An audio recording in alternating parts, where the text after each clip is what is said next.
It's a great pleasure to be here today, and I just want to thank the American College of Nutrition, the ANA, for this invitation, and also for the honor of giving me the award of the Stanley Wallach Award. It's certainly a huge honor, and I just want to start by saying that the work that I'll be presenting today really couldn't have been made possible if it wasn't for having the good fortune of working with a lot of amazing graduate students, colleagues, and collaborators. And a number of my former graduate students are now professors themselves, and they're teaching that next generation of student about research and application into practice. So just by way of disclosure, I am the founder of Nutrigenomics with an X, which is a genetic testing company for personalized nutrition only to healthcare professionals, so not direct to consumer. I currently serve as CSO, so again, 2 full-time jobs, and I also hold shares in the company. So just in terms of the learning objectives, the expectation is that by the end of this, you should be able to better describe how genetic differences influence nutrient requirements and response, learn how to use genetic information to provide personalized recommendations, and to describe the benefits and limitations of genetic testing.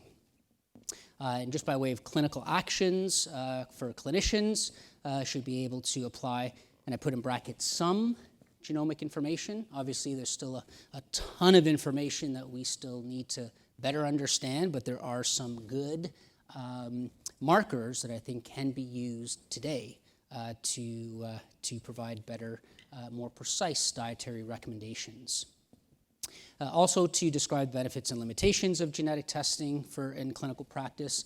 It's not for everyone. Obviously, if we have some individuals that have issues with food insecurity, you're not going to really want to look at applying a genetic test right away. You really just need to help them ensure nutritional adequacy initially. And also, hopefully, you'll be able to better differentiate between what I refer to as disease-associated genes versus the modifier genes. And these are the ones that really provide actionable information. So again, there's little sense in providing information on risk of a disease if there's nothing that you can do specifically to mitigate that particular risk. So I think it's reasonable to really give credit to when this field really started to explode, and it's going on now, I think, around 18 years ago. So at the time, I was a fairly new faculty member at the University of Toronto with the first draft sequence of the human genome, headlines all over the world, and all kinds of life sciences, every life sciences essentially, trying to figure out how we could make sense of this newfound wealth of information to better understand how we can improve our health. And a couple of years later, Science magazine hailed human genetic variation as the breakthrough discovery of the year. And at the time, it was really based on a lot of research, partly from sick kids at the University of Toronto, where it was discovered that copy number variants really make up a huge amount of genetic variation. So we used to think that we inherit just one copy of a gene from our mother and one from our father, but it turns out we can inherit multiple copies of a particular gene from one parent over another. And this could explain why we might have certain traits that are more similar to one parent over another, because having 8 functional copies of a gene, that can have an overriding effect on a particular trait. In my lab, the focus of the research we do has been on single nucleotide polymorphisms because these are the most well-characterized form of genetic variation. We also look at other types of genetic variations like copy number variants, insertions, deletions, and those other kinds of variations that you heard about this morning. But SNPs certainly are the most abundant, and in terms of our understanding of them, the best characterized. And really, we use this kind of information to help us understand, what makes us unique, what makes us different from each other, and try to figure out how we can use this information to understand why some people respond differently from others to the same foods, beverages, and supplements that they consume. So this concept has actually been known for quite some time. But when we look at why it's important to consider genetics in nutrition research, I think there are a number of reasons. And if we trace the path from virtually any nutritional factor to any health outcome, we know that if there have been enough observational studies, we tend to see this heterogeneity of response. Right? How many times do we see in the headlines, study shows coffee is good for us, another day coffee is bad for us, another day coffee doesn't do anything? Same thing with fiber and colon cancer, sodium and blood pressure. Right? So there are a number of reasons for these inconsistencies that have unfortunately plagued the field of nutrition and essentially made us viewed as somewhat of a soft science. But it's not really our fault. Obviously, there's some factors associated with challenges around being able to measure exactly what people are eating and other experimental design limitations. But an important consideration, of course, is the genetics of the population or the group that's being studied. So it's quite possible that fiber may, in fact, protect against colon cancer in a sub-Saharan African population that's traditionally used to consuming that, but it may, in fact, have the opposite effect, perhaps in a Northern European population that traditionally is not used to consuming that, and it might aggravate the intestinal lining and actually promote the development of colon cancer. So there have actually been some studies, right? They've been stopped prematurely because of adverse events, an increased number of precancerous lesions in the colon based on a certain type of dietary fiber that it was initially thought was going to be protective and had the complete opposite effect. And we know there are a number of other examples like beta-carotene and lung cancer and other sorts of things, but our interest, of course, is figuring out how genetics tried to illustrate that in kind of a black box. Individual genetic differences can help us predict whether or not a specific dietary intervention is going to be good for us, where it might have no effect, or where the advice that we are giving may in fact cause harm. And if there's a way of identifying those individuals and finding alternate strategies, that's obviously something that we want to do. So again, you pick your nutritional factor, you pick your health outcome. Sodium and blood pressure. Right? There's a lot of studies showing that in some people who go on a low sodium diet, their blood pressure goes up. Right? We used to call them outliers, try to figure out how to get rid of them from the statistical analysis. But more and more, these so-called outliers are consistently and reproducibly responding in the opposite direction. Right? And so what if you're an outlier and the advice that we are giving you is actually causing harm? Would you want to know? And if there's something else that you can do, clearly that's something that we want to consider. So obviously one size does not fit all. I think we can all here in this room agree to that. And this concept has been known for quite a long time. In fact, just going back to the 1st century BC, Lucretius noted that one man's food is another man's poison. This applies to women as well, of course. This is just how I didn't want to mess with the historical quotation. But it was recognized way back when that what's good for one person might actually be harmful for somebody else. And clearly, genetics plays a huge role in determining what is good for one person and what is harmful for somebody else. Now, when we look at how genetics can influence our response to the foods that we ingest, genes can actually determine our likes and dislikes of various foods.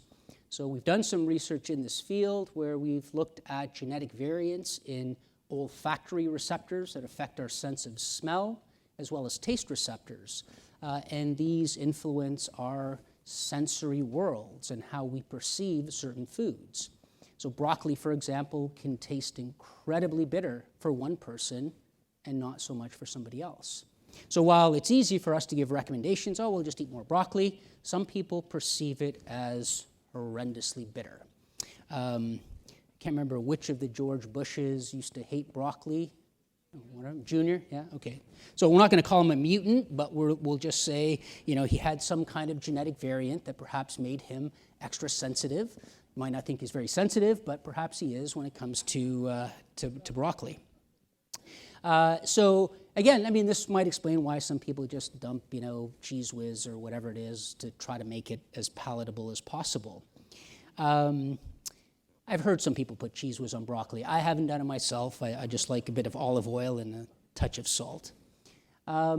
Genes can also influence our appetite and satiety. Some people need a greater amount of food to have that same satiating effect that tells them it's time to stop eating.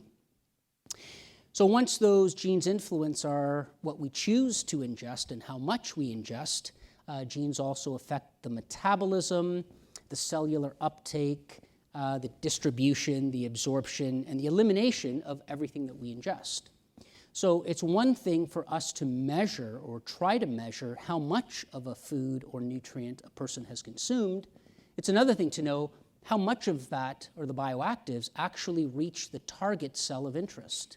Right? So for one person, maybe 4 cups of coffee might be the equivalent biological dose of caffeine as 1 cup of coffee for somebody else, because they don't absorb it as efficiently, and what little they absorb, they eliminate it quite rapidly. So it just doesn't linger in the system as much as someone else. And even though they're only drinking 1 cup, they're actually getting exposed to a greater amount of caffeine over a longer period of time. So in terms of the genes that influence our ingestive behaviors and our food preferences, we stumbled across this somewhat by chance. And at the time, Karen Enney, who was one of my graduate students, was looking at the effects of a glucose transporter and trying to see whether or not it can explain differences, the glycemic response, variation in a glycemic response of foods. And we found that there was no real difference in how much the differences in blood glucose rise after an oral glucose tolerance test. But what she found by chance was those who had a particular version of this GLUT2 gene just happened to consume more sugars on a daily basis, just based on their baseline characteristics. We thought, well, is that just a coincidence? This is a sugar transporter, and these people are actually eating more sugar, nothing else. So we replicated this in a different population. It seemed to be consistent with research done in knockout mice that shows when that gene is deleted, they have an impaired ability to sense glucose in the brain. And it's expressed in regions of the brain that regulate appetite, and they just seem to overconsume sugar. So Karen, who's currently, she's also a registered dietitian. This is work that she did a decade ago. She's currently the director of clinical services with nutrigenomics and is working on some research with us now. But at the time, she expanded her doctoral thesis to look at other genetic determinants of sugar consumption. And we honed in on the TAS1R2, which is the sweet taste receptor. This gene has been known to be the sweet taste receptor, but no one has ever shown that people who have different versions of this gene actually perceive sweet taste differently. And what we've shown, they actually consume a different amount of sugar because of the sweet taste perception. And we also happen to show, and so we reported this in the American Journal of Clinical Nutrition a couple of years later, we showed that people who have both the GLUT2 variant that makes them consume more sugar and the TAS1R2 that makes them consume more sugar, they consume the highest amount of sugar. It's kind of like a double whammy that they have that. So when we published our first study in physiological genomics, again, this was 10 years ago, it was the kind of thing that got a bit of media attention, and this was the front page of the Toronto Star, craving something sweet, blame it on your DNA. Obviously not the kind of message that we wanted to convey, but this is what sells newspapers. It was interesting to read some of the reader comments online, and one person noted, "I've always known that my big fat butt was in my genes." Can't remember how they spell genes.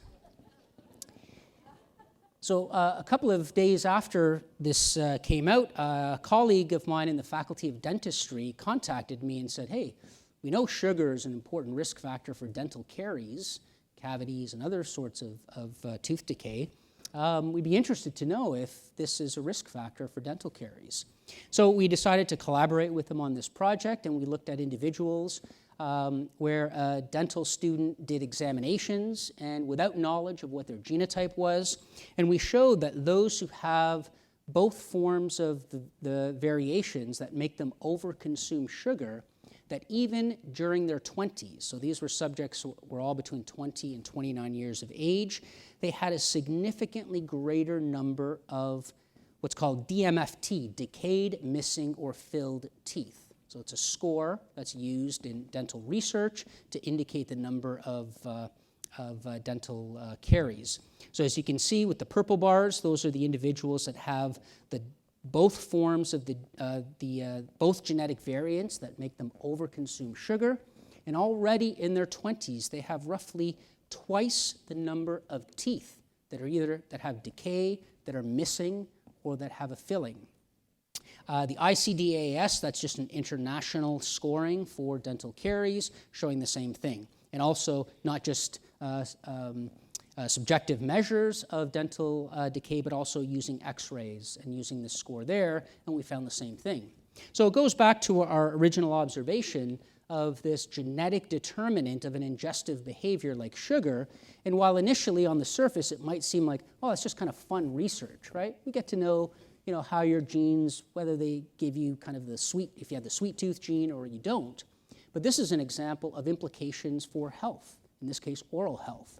So while dentists, certainly parents of young children, virtually everyone knows that sugar is a risk factor for dental caries, it seems like those who have the so-called sweet tooth gene, they're either not brushing their teeth as often, perhaps they're sneaking a chocolate bar just before going to bed and don't brush their teeth. Whatever it is that they're doing, they have twice the number of dental cavities, decayed or missing filled teeth, even in their 20s. So when we published this, a couple of years later, a group in, I believe, the Czech Republic essentially replicated this in school children. So even in younger children, and I can't remember what the age category was, already children that have these genotypes that make them overconsume sugar, perhaps their parents are just not noticing how much more sugar they're actually consuming, have a higher number of decayed, missing, or filled teeth. Probably not missing at that age, mostly dental cavities. It was again replicated by another group, I believe this was in Turkey, and yet another population in Italy, all showing the same thing, that individuals that have this double genotype that makes them overconsume sugar, they have a higher number of cavities. So one can think of, obviously, the applications of this in terms of more regular screening, more frequent dental checkups, and perhaps just better oral hygiene. But obviously, this has implications for health, and we don't know whether or not this has implications for other kinds of conditions that have been linked to sugar consumption or too much sugar consumption. Now, just shifting gears a little bit, and I want to give refer to as kind of one of our classic examples of how genetics can impact the number one cause of death, which is cardiometabolic disease. And this article in JAMA just last year, I think, concluded that roughly half of all cases of cardiometabolic death are attributed to a poor diet. Now, a poor diet was defined fairly generally, really kind of dietary patterns, so-called Western diet that's high in processed foods, low in fresh fruits and vegetables and whole grains. But it wasn't really clear what aspect of a diet is actually responsible for these increases in cardiometabolic deaths, and more importantly, in which individuals these diets have a greater effect. So a number of years ago, we decided to look at the link between coffee and cardiovascular disease, and some of you have seen me present this work before. We know, of course, that there's dozens and dozens of studies looking at the link between coffee and cardiovascular disease, results all over the map. We asked the question, can we identify specific genes that can help us predict if coffee is good for us or bad for us? And when you look at a cup of coffee, it's a fairly complex beverage, all kinds of bioactives. Things like the polyphenols that are known to have antioxidant properties might be good for us. Other things like the diterpenoids that are known to raise LDL cholesterol, not so good. So a mixture of some good things and not so good things. We asked the question specifically, is caffeine a component in coffee that might trigger a heart attack? This is just the chemical structure of caffeine, and it shows that it's metabolized almost exclusively by the CYP1A2 enzyme. It converts caffeine into a more water-soluble compound called paraxanthine. This enzyme catalyzes the rate-limiting detoxification or the elimination of caffeine. and then it's rapidly broken down into other metabolites and eliminated from the system. So the nice thing about the gene that codes for this enzyme is it has a SNP at this position that has a profound effect on enzyme activity. Again, a single SNP has this significant effect on your ability to clear caffeine from your system. So if you inherited the A allele from both of your parents, you are essentially a fast metabolizer. You have about a 4-fold higher rate of breaking down and eliminating caffeine compared to someone who has even a single copy of the C allele. So we reasoned that if caffeine is a component in coffee that might trigger a heart attack, then we would expect the slow metabolizers to be at a higher risk, right? Because they're less efficient at getting rid of the caffeine. If it's going to cause any effects, it's going to be in these people where it lingers and sticks around in their system. The fast metabolizers get rid of it very quickly, and it's less likely to have any kinds of effect.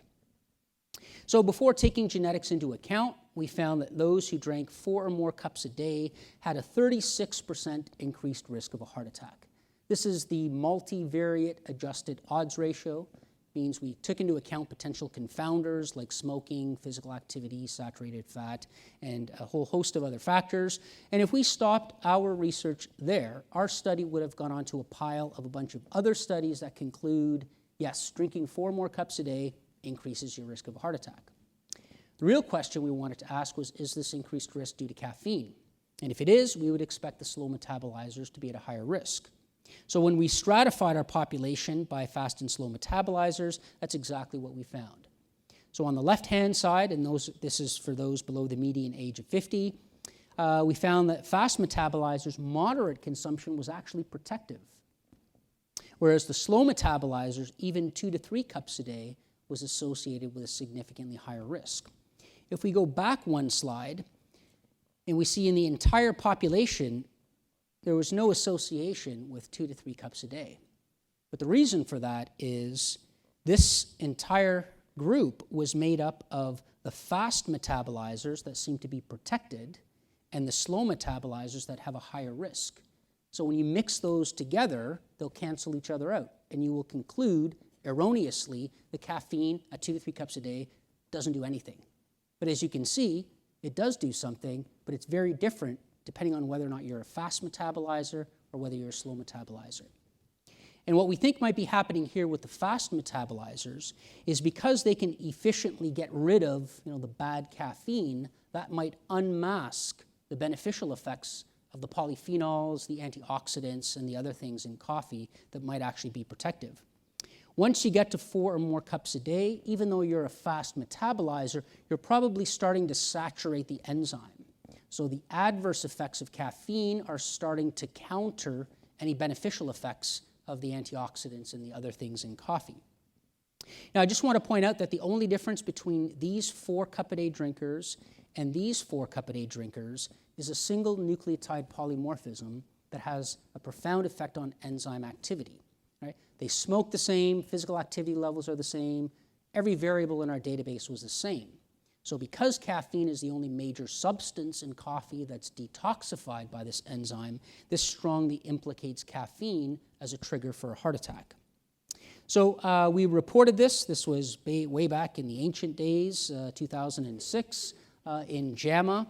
And again, it's the kind of thing that got a bit of media attention. This was the front page of the London Times, gene that could make your next coffee your last.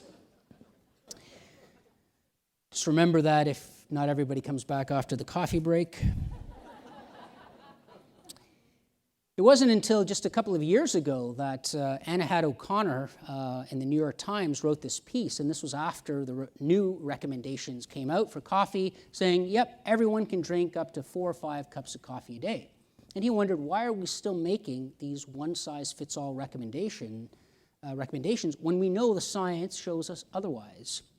So it wasn't until a couple of years after our study that this group from Italy essentially replicated our findings. But rather than looking at risk of a heart attack, they looked at the risk of developing hypertension.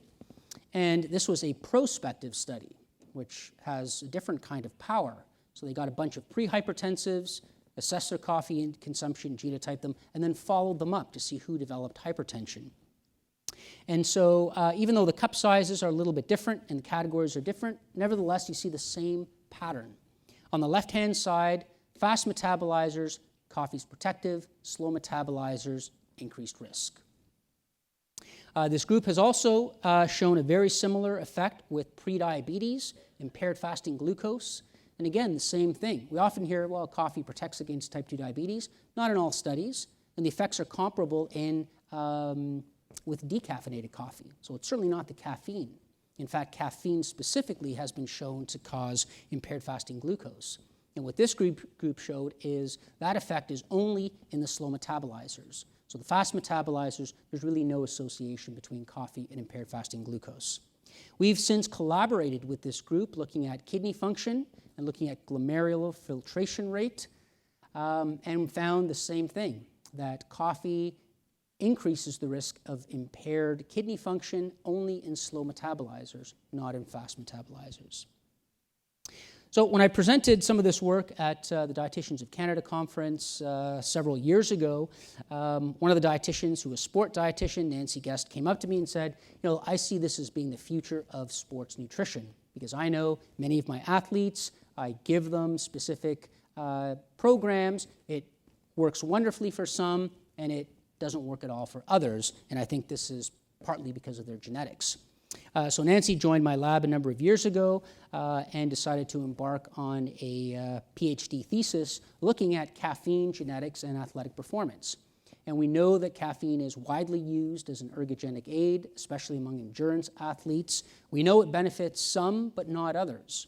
And while many athletes do it on a trial and error basis, they often don't really know if it's the caffeine that's improving their performance or not, because typically athletes will try a bunch of things at the same time. They might just have an off day, and if they might falsely ascribe their performance, whether it's improved or hindered, to the caffeine, but it could have been something else that did that.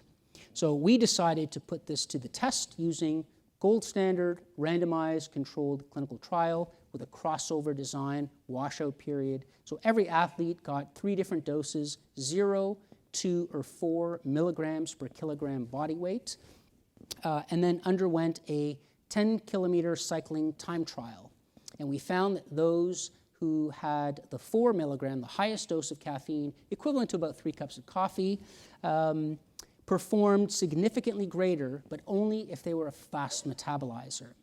The slow metabolizers, in fact, the homozygotes who are slow metabolizers, their performance was actually worsened on that caffeine. And what we think might be happening there is because those slow metabolizers are unable to get rid of the caffeine efficiently, we know that caffeine causes, in addition to the positive effects as an ergogenic aid, it also has, like a double-edged sword, impairs blood flow to the muscles. So it's quite possible that that decrease in blood flow to the muscles causes fatigue earlier on and actually impairs performance. So we reported this in Medicine and Science and Sport and Exercise, which is the official journal of the American College of Sports Medicine, just this past summer. It actually came online earlier in the spring. And again, it was the kind of thing that got a bit of media attention. And I use this as an example because it really helps to illustrate what the public is being exposed to, right? And so what many of your patients might be exposed to. So oftentimes someone will say, hey, doc, I just saw this in the newspaper, should I be getting a genetic test to find out if I should be taking caffeine?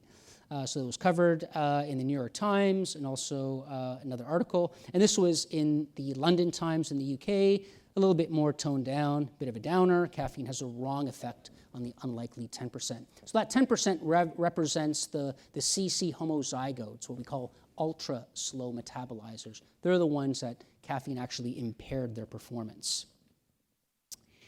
So I just want to shift gears a little bit and talk about a field that's just really massive when it comes to nutrition and health, and that's weight management.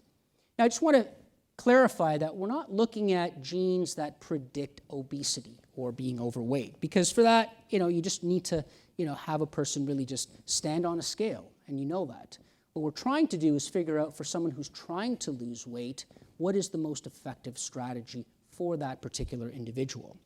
We know there are all kinds of fad diets.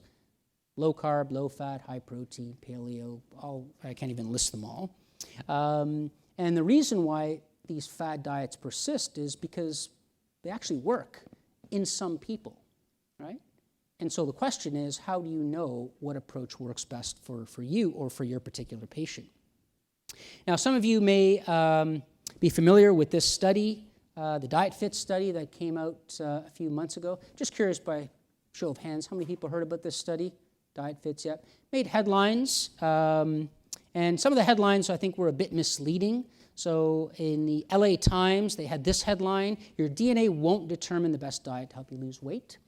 The better headline was actually the one that was, again, by Anna Head O'Connor in the New York Times. And the headline was something like, "Low fat and low carb are equally effective if you can stick to them." So depending on which diet you were randomized to, if you actually stuck to it, you lost a similar amount of weight. It was really a secondary analysis by them looking to see whether or not genotype modified the response to a low-fat versus low-carb diet. And what they found was the 3 SNPs that they used to create these gene scores did not predict whether or not a person was more successful on a low-carb or low-fat.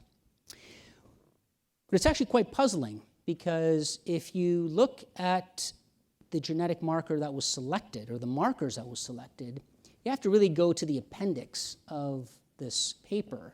And it's buried way in Appendix 3.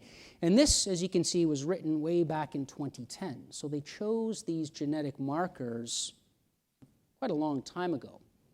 And it was quite surprising to see the markers that they actually chose, because they chose these 3 genes. If you can see them: fatty acid binding protein 2, PPAR gamma, and beta adrenergic receptor gene. And at least one of these, fatty acid binding protein, this genotype had never been linked to obesity or overweight or waist circumference or any measure of adiposity ever in any study, let alone ever be shown to predict response to a low-carb or low-fat diet. Right? The reason they chose these 3 markers is because there was a company at the time that was commercializing a test that was based on these 3. So to do a study and show that these 3 SNPs, using some kind of gene score to group people into low-fat responders or low-carb responders, and then showing that it does not predict response, just means you picked the wrong genotypes. Right? I mean, if I had looked at this before they even started their study, I would have said, I have a way of helping you save your $8 million. These are the wrong SNPs. Right? It's kind of like looking at the lactase gene that predicts lactose intolerance and doing a study on gluten and showing that this does not modify the effects of gluten, and then saying genetic testing is a failure and it doesn't work. It just, to me, it's just mind-boggling that that's the conclusion. But again, some media outlets, that's how they reported that. They thought it was kind of trendy, topical to, take a stab at genetic testing, while others, I think like New York Times, was much more responsible. They just mentioned that looking at certain genetic markers did not affect the response to these low-fat or low-carb diets. And when you look at this waterfall plot that shows, so each line represents an individual. In blue are those who are on the low-fat diet, and in yellow on the low-carb diet, and look to see how much weight each individual lost. You can see that there's tremendous variation, right? And some people, whether they were on the low-carb or low-fat, actually gained weight on each of those diets. So when I see a graph like this, I think it's very exciting, and I think it presents a huge potential opportunity for doing more research to try to figure out what are the genetic variants that can help us predict whether you're going to lose a lot of weight on a low-carb, low-fat diet, or it won't have any effect, or where you might actually gain weight. So I think from a research perspective, there's still a lot for us to learn. I think it's far too premature for us to throw the baby out with the bathwater and say genetics does not work. You just didn't look at the right genetic markers. But I think there's tremendous opportunity. And my understanding is the investigators of this cohort, even though they had some rationale for looking at it based on a commercial test, I think they understand that they need to look at other genetic markers, and my understanding is that they're currently doing that. So I think we need to kind of stay tuned and hope that there will be some exciting findings in this field. Where there is already excitement, I think, in terms of weight management, comes from studies that were from Luke Hughes' group at Harvard, the pounds lost study, where they were comparing the effects of a low to a high protein diet. So something kind of like an Atkins diet. And what you can see here is that the effect depends tremendously on the version of the FTO gene that a person has.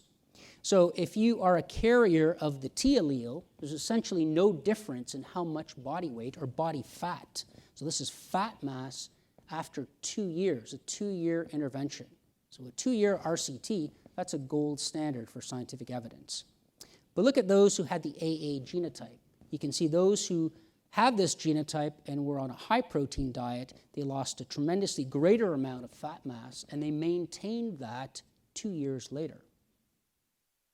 So this phenomenon has since been replicated. This was a group in Spain, also conducted a clinical trial, and showed that a high protein diet only works in those who have the AA genotype.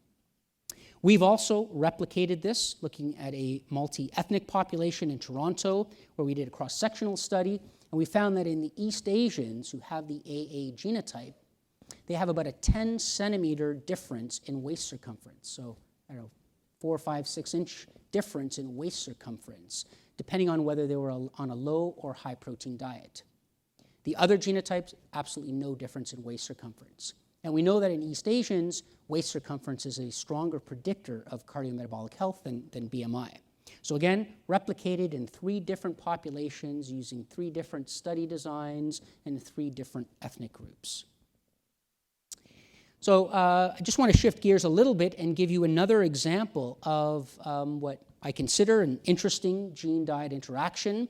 And this is one that we published in the American Journal of Clinical Nutrition, again, going on close to 10 years ago now, and where we looked at a variation in the glutathione S transferase. So this is a deletion polymorphism. So some people have a chunk of this gene that's missing, and they do not produce a functioning enzyme. Those who have a functioning version of this enzyme are able to recycle dehydroascorbic acid into ascorbic acid. And what we found was those in a Caucasian population, those who have the null genotype and are not getting adequate amounts of vitamin C, their blood levels of ascorbic acid plummet. And that's normal, right? That's what we would expect. If you're not getting enough vitamin C in your diet, your blood levels are going to drop, right? Because we don't have the ability to synthesize it. We're not guinea pigs. However, what's interesting is those who have the functioning version of this genotype, even if they're not getting adequate amounts of vitamin C, they're able to preserve what little vitamin C that they consume. So we demonstrated this in a Caucasian population and again replicated this in an East Asian population. Now, the main difference between these 2 groups in terms of the glutathione S transferase is just how common the null genotype is. And we find it in only about 20% of Caucasians, but roughly half of East Asians have this deletion polymorphism. Now, you could say, well, this has greater implications for those of East Asian ancestry, but at the end of the day, you need to know as an individual whether you have the deletion or the functioning version.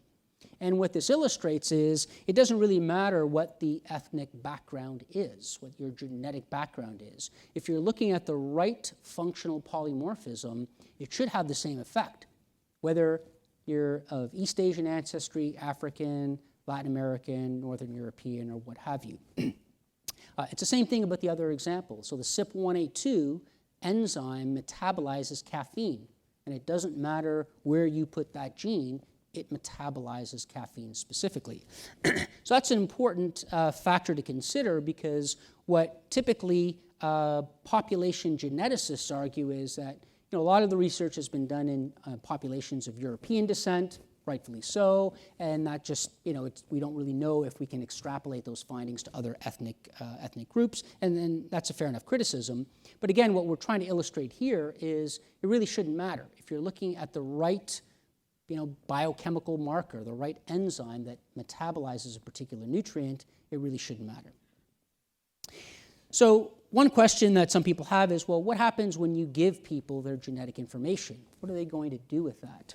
We thought that's an interesting question and one that had never been asked before.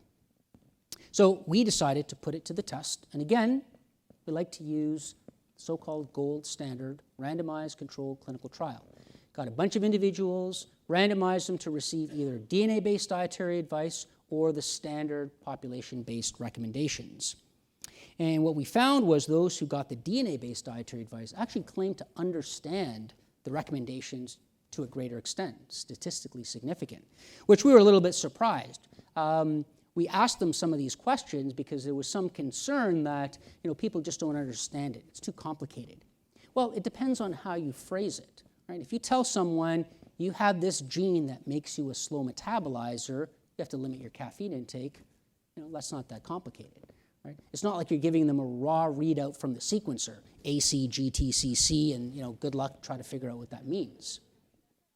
So this was a way of showing that if you can frame the genetic information in a way that's understandable, they will in fact understand it, more so than just giving them the standard recommendations. And I want to point out that it's not like we gave them, some microscopic print from Health Canada that was difficult to read. We wrote it out that it looked identical, except for the one group that had one line that said, your genetics is this. And then it was missing in the control group, and then followed by the recommendations. So they actually understood it better, and they claimed to be more motivated, and they actually wanted to learn more. Well, motivation to change is one thing. Did they, in fact, change their eating habits? We found that, in fact, they did, and we reported this in PLOS One just over 4 years ago, where we found the biggest effect was in those who got information for salt-sensitive hypertension. Those were told they had the elevated risk and had to limit their sodium intake. They lowered their sodium intake by almost 300 milligrams, and they maintained it 1 year later. So greater compliance to the advice, and more importantly, in the right group of individuals, the ones that have the gene for salt-sensitive hypertension. The other ones are just kind of lucky, right? They don't have to worry as much. Doesn't mean they can go to town on sodium, but they just don't have to worry as much in terms of limiting their sodium intake. So again, we show that there's greater compliance with this kind of information. This concept, a couple of months later, another paper came out, essentially replicating this, but looking at a different gene and different outcome, but again, showing the same thing, that if you give people the right kind of genetic information with the right kind of advice, you can actually motivate them to change their habits to a greater extent. So it's an additional tool to improve compliance. This has also been replicated by the Food for Me study. Now, you might be surprised. I don't know how many of you are familiar with the Food for Me study. If you read their papers, you'd probably think that, no, it doesn't really matter whether you use genetics or any kind of personalized information, because the authors of the Food for Me study conclude that genetics alone is not important. But if you actually look at their results, you see a totally different picture. Because when this paper came out, they just concluded that personalized diet, whether it's by questionnaire, biomarkers, or questionnaires, biomarkers, and genetic information, it's all the same thing. Genetics alone doesn't do anything special. Well, I looked at the paper carefully, and I came to a different conclusion. And I sent a letter to the editor, and I created this graph that shows, compared to the control group, right, there's a 0 and 6 month, this is adherence to the Mediterranean diet score. So they gave individuals personalized advice based on just nutritional preference, personalized advice based on nutritional preference plus phenotype, in other words, biomarkers, and personalized advice based on nutrition, phenotype, and genotype. So you could argue this study was designed to really mask any effects of genotype, because they gave it on top of everything else. So if I was a participant in this study, I'd be confused. I wouldn't know what advice I'm being given based on what. But as you can see from their results, and this is a figure that I drew based on their table 3, it's only in that group that got genetic information, that's what led to a statistically significant increase in compliance to the Mediterranean diet. What the authors did is just lump all of these 3 groups together and show that there's a significant difference compared to the control group. And I argued that that's driven entirely by this group here, where they got that genetic information. It's only when you give people genetic advice that actually improves compliance. So the authors responded, and they wrote this. They said, we applied this specific predefined analysis strategy to the study and interpreted the subsequent results rigorously. I want you to remember that word rigorously. I would assume everything they do is rigorous, but this is what they pointed out. So predefined. In other words, they're saying that they decided a priori to lump all these three together. And when I pointed out that this is driven entirely by this one group, which this study was initially designed for, right? Otherwise, they would have just created one group. But they created 4 different groups because that's what they originally wanted to test. For whatever reason, they just didn't like the fact that genetics was doing something. So when I pointed that out, they said, well, this is speculation, right? Even though it's staring them right in the face in Table 3. So this is speculation, and in our analyses, we adhered, again, rigorously, right? Twice they're saying this now, to the predefined analysis, and we're not going to change that. That's what we said we were going to do. Don't tell us to do anything otherwise.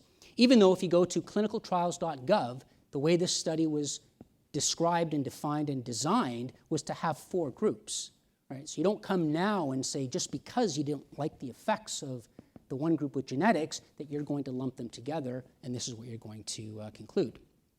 But importantly, they finished off by saying, we thank El-Sohemy for his interest. So if they're watching this video later on, you're welcome. Interestingly, again, another study from the Food for Me trial. And, they had this title, this kind of rhetorical question, but sure enough, they also found that it's only in the group that got genetic information that it actually helped them lose more weight. So again, even though the study really was designed to try to mask the effects of genetics, and some people ask me, well, if you're a researcher, wouldn't you want to see this exciting result? Why are they trying to bury this? And I really don't know the answer, but I know that I have had debates with, public health nutritionists, population nutritionists who don't like this whole concept of personalization, even though the evidence is staring them at the face, even though their own study is showing them otherwise, that this kind of information is valuable.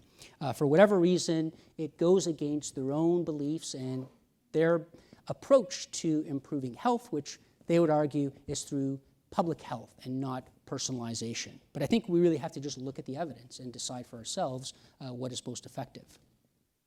It's also been replicated. This was by Robert Green's group at Harvard, and this was one of my former graduate students who went to work with him.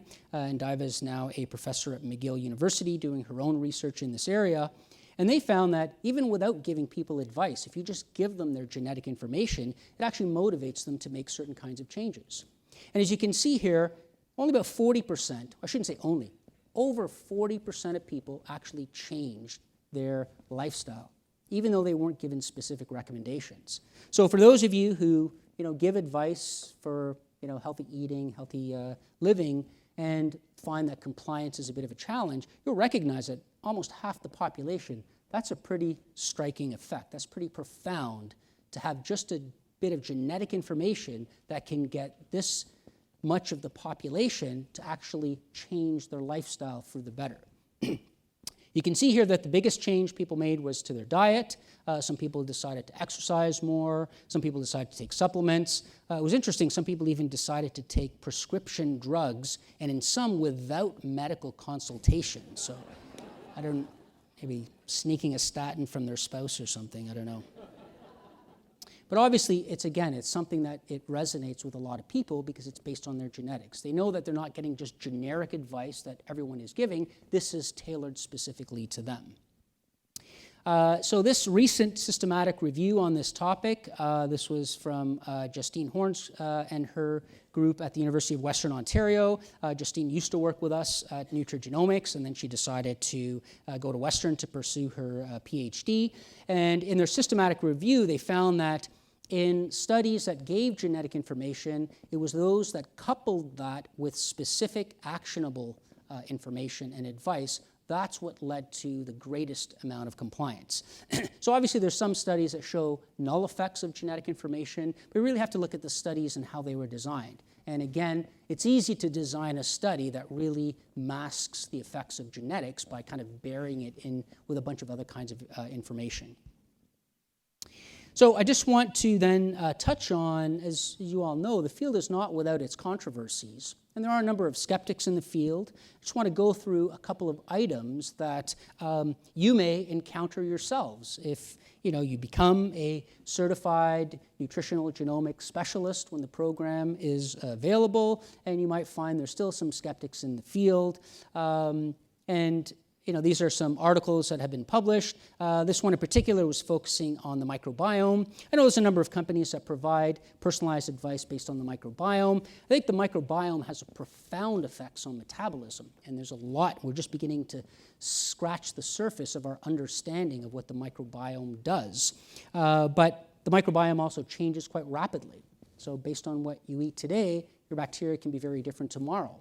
And so I think it's a little bit premature to be giving dietary advice based on something that changes so rapidly. But again, I think that might change in 10 or 15 years down the road.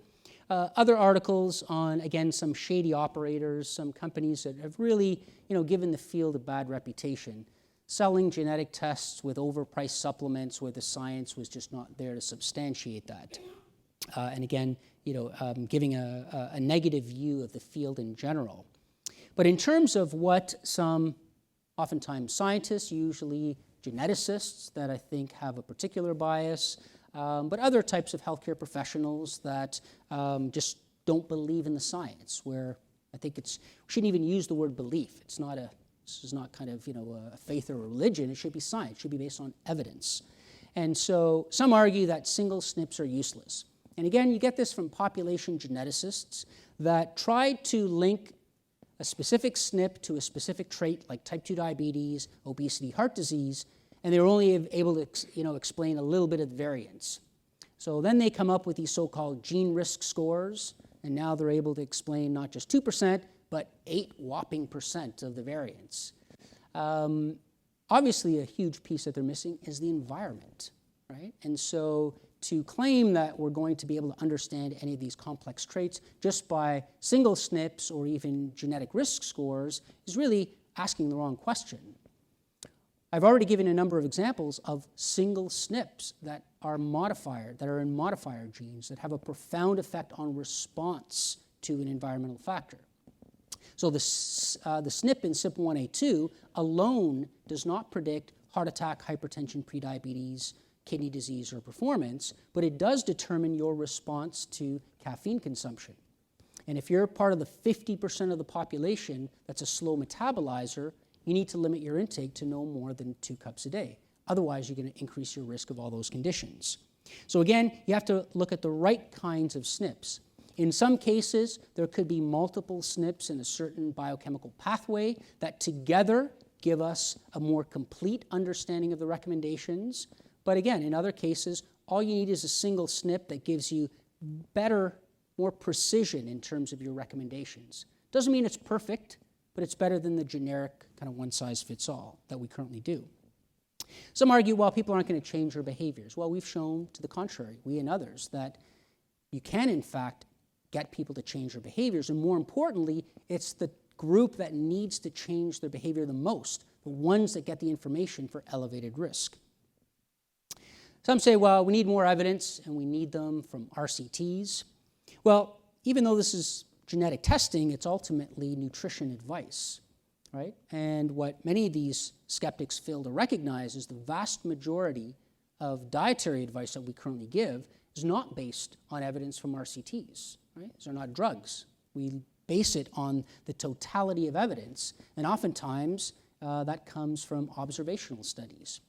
But nevertheless, we've actually done the RCTs to show that DNA-based dietary advice is superior, at least for improving compliance, and in some cases, like with the FTO and protein, actually showing improved response.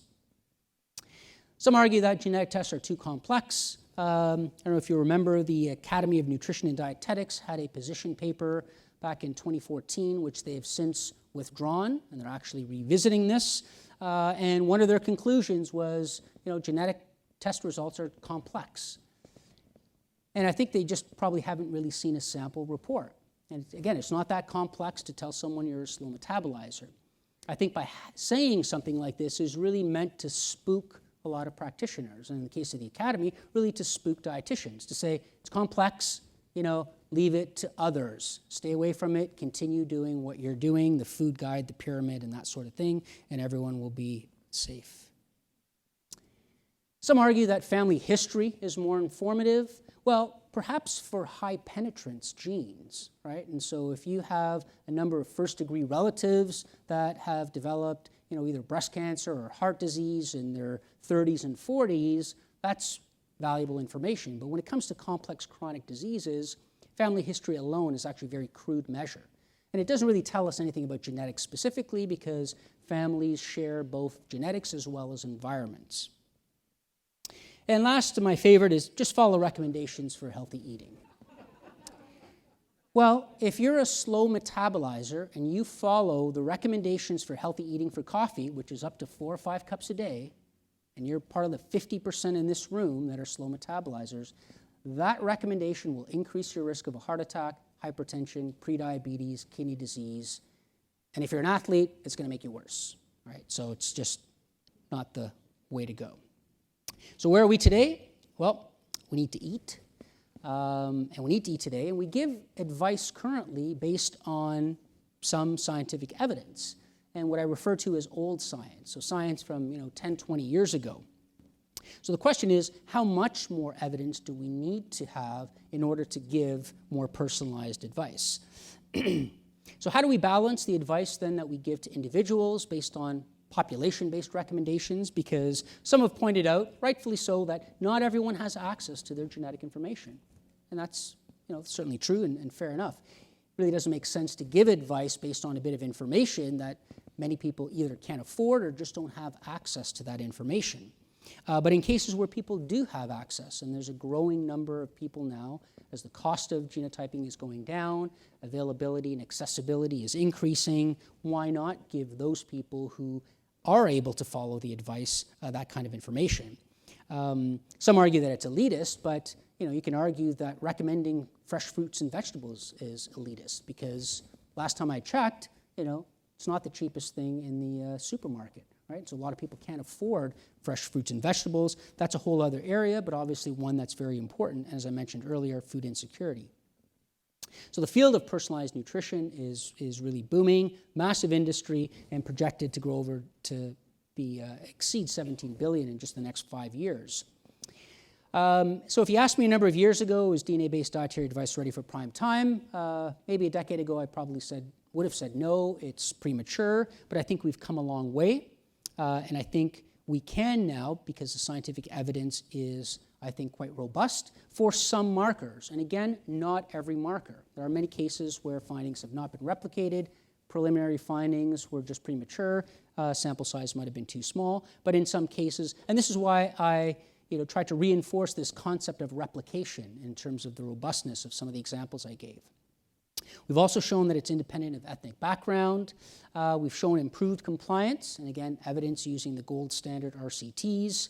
We've also shown that this information is actionable and can be personalized, and it's important to recognize this because, as I mentioned earlier this morning to some colleagues, some of the earlier companies used to give you information for genetics, genetic risk of type 2 diabetes, and they used to tell you that the population risk of type 2 diabetes is 25%, your risk is 32%, so eat less and exercise more.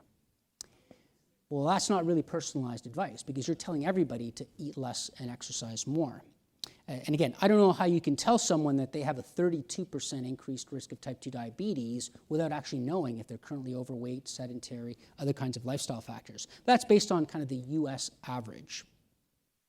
There's greater consumer awareness and demand for this kind of information. And again, that's why I pointed at a lot of these examples of media coverage and exposure. And again, people are hearing more and more about this.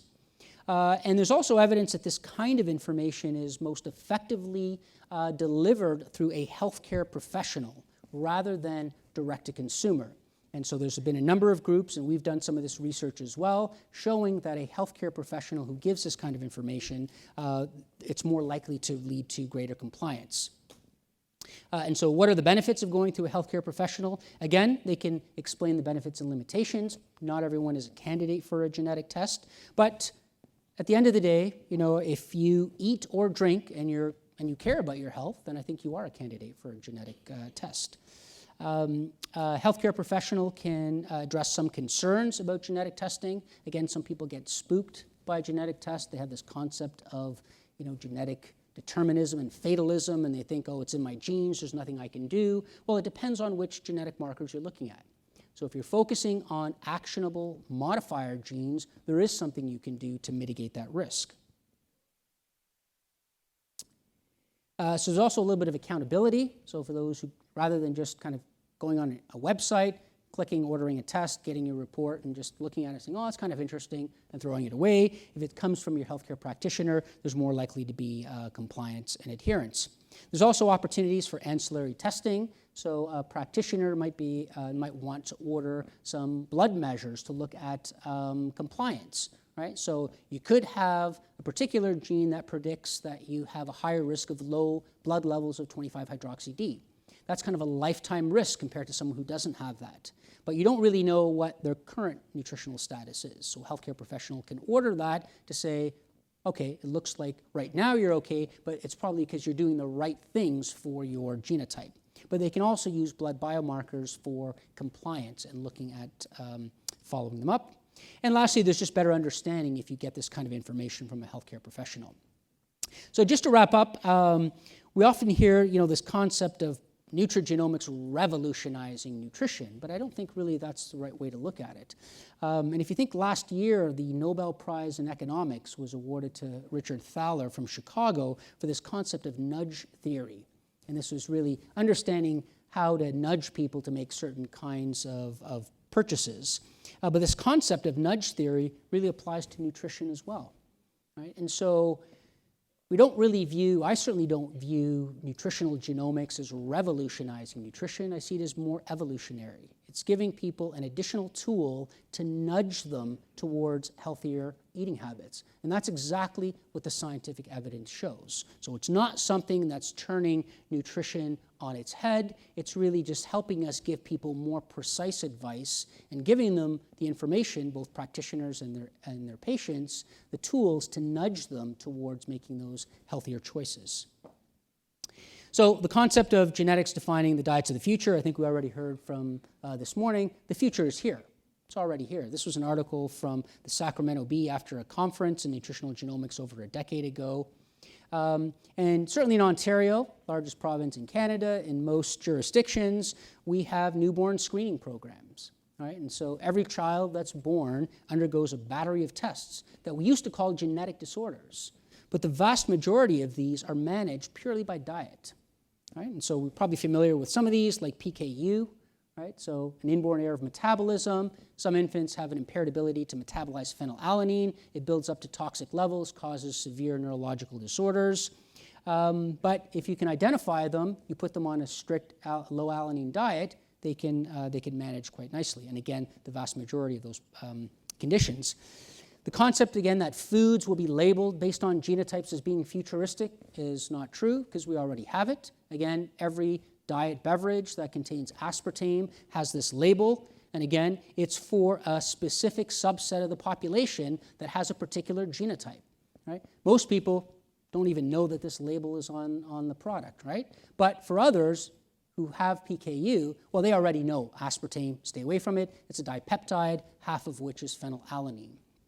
But again, we already have food products that are labeled for specific genotypes. And perhaps ones that are more common are things like lactose-free dairy products. Again, these are developed for individuals based on their genetic makeup, and they have an impaired ability to handle dietary lactose. We actually published a study in the Journal of Nutrition about a year and a half ago showing that individuals who have the genotype that predicts lactose intolerance have lower blood levels of 25-hydroxyvitamin D.